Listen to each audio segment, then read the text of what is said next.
Drama serial मस्त मलंग के आने वाले एपिसोड में अब देखेंगे कि कबीर और फराज की दुश्मनी का क्या नतीजा निकलेगा जब सिकंदर को पता चलेगा कि फराज धोखेबाज है और लड़कियों की जिंदगी के साथ खेलता है तो वो फौरन रिया की मंगी उसके साथ खत्म कर देता है। तो इस पर रिया बहुत ही ज्यादा खुश हो जाती है क्योंकि इसे कबीर पर एतबार होता है। तो फराज इस बदले की आग में रिया को किडनैप करवा लेगा और बहुत ही बुरी जगह पर ले जाएगा। जब कबीर को पता चलेगा कि रिया किडनैप हो गई है तो इसके पैरों तले जमीन निकल जाती है। वो हैरान और परेशान हो जाता है और वो कहता है कि जब तक मैं रिया को ढूंढ नहीं लूंगा तो मुझे ची नहीं आएगा और मैं अपने घर को वापस नहीं लूटूंगा। और कबीर को इसके दोस्त मशवरा देते हैं कि आप ऐसा करें कि रिया के मोबाइल की लोकेशन ट्रेस करें, फिर हमें उन डाकुओं का पता चल जाएगा। कबीर जल्दी से अपने दोस्तों को कहता है कि रिया के मोबाइल की लोकेशन ट्रेस करो और 5 मिनट में ही उसके दोस्त इसके मोबाइल की लोकेशन ट्रेस कर लेते हैं। और जल्दी से कबीर अपने दोस्तों के साथ गाड़ी में बैठता इस लोकेशन पर चला जाता है जहां रिया को किडनी पर ले गए होते हैं। रास्ते में उनको बहुत ही ज्यादा मुश्किल का सामना करना पड़ता है। वो लोकेशन एक जंगल की होती है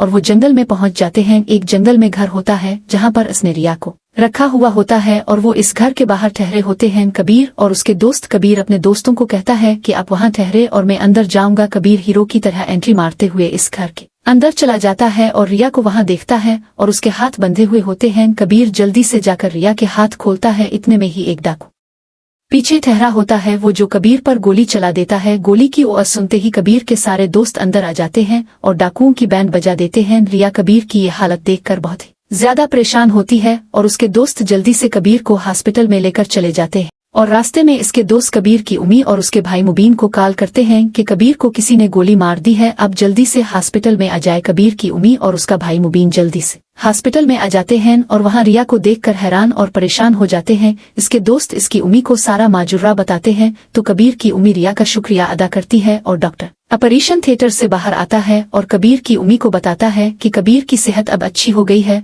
वो खतरे से बाहर है। कबीर पर सारे घर वाले खुश हो जाते हैं। कबीर के कमरे में जाते हैं और इसे कहते हैं कि आपको गोली मरवाने वाला कौन है। तो इस पर कबीर कहता है कि मुझे फराज ने गोली मरवाई है और उसने रिया को किडनैप कर लिया था। जब मैं इसे बचाने गया तो इसने इसके डाकुओं ने मुझे गोली मार दी और मैं गिर पड़ा। तो इस पर मुबीन बहुत ही ज्यादा गुस्से हो जाता है और जल्दी से थाने में जाता है और थाने में जाकर रिपोर्ट दर्ज करवाता है कि फराज ने रिया को किडनैप करवाया है और मेरे भाई कबीर को इसने गोली मरवाई है, तो आप इसके साथ बुरा हाल करना। तो मुबीन पुलिस को साथ लेते ही फराज के घर चला जाता है और इसे किडनैप करवा लेते हैं और थाने में ले जाते हैं और फराज को बहुत ही ज्यादा पीटते हैं और इसे मारते हैं और इससे सच इगलवाती हैं। और इस पर फराज कहता है कि हाँ, मैंने कबीर को गोली मरवाई और मैंने रिया को किडनैप करवाया है। तो इस पर इसे अदालत में सजाए मौत हो जाती है, जिस पर कबीर बहुत ही ज्यादा खुश हो जाते हैं और रिया भी बहुत ही ज्यादा खुश होती है क्योंकि रिया की फराज से जान छूट जाती है और कबीर और रिया की शादी हो जाती है।